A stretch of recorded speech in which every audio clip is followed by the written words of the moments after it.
अल्हम्दुलिल्लाहि रब्बिल आलमीन वस्सलातु वस्सलामु अला सय्यदिल अंबिया'i वल मुरसलीन बिस्मिल्लाहिर रहमानिर रहीम अल्लाहु नूरुस समावाति वल अर्द। ये आयत मुबारका सूरह अल-नूर की आयत नंबर 35 है। आइए अब सुनते हैं इसकी फजीलत और फ़वाइद।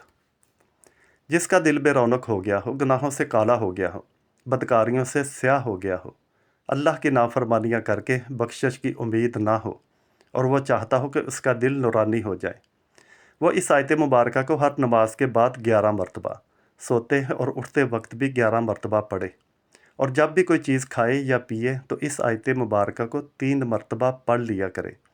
इसके दिल की उजड़ी ज़िंदगी आबाद हो जाएगी और कोई देर नहीं लगेगी कि वह ज़माने और वक्त के वलियों में उसका शुमार होगा। इस आयत का कमाल ये भी है कि जिसकी आँखों का नूर रोज़ बरोज़ ख़त्म हो रहा हो, वो भी इसी मिक़दार में हर रोज़ पढ़ना शुरू कर दे, आँखों का नूर रोज़ बरोज़ बढ़ना शुरू हो जाएगा, ऐनक भी उतर सकती है। अगर यकीन, मुस्तकिल मिजाजी और तहम्मुल के साथ कुछ अरसा पढ़ ले तो। और जो कशफ लेना चाहता हो, सीने के राज और भेद जानना चाहता हो, कशफुल कबूर या कशफ सदूर पाना चाहता हो, वो इस आयत मुबारका को इसी तादाद के साथ इस्तिफ़ादा करे।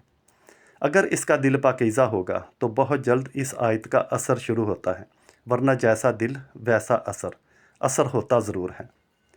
कहीं ख़जाना दफन होने का शक है कि ख़जाना मिल नहीं रहा।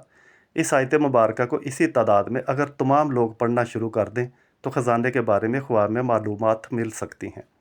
अगर आप जन्नत को देखना चाहते हैं और जागती आँखों के साथ देखना चाहते हैं तो भी इस आयत मुबारका को इसी मिक़दार में पढ़ें। बस शर्त सिर्फ़ इतनी है कि दिल जितना पाकीज़ा होगा उतनी ही जल्द तासीर होगी, इंशाअल्लाह।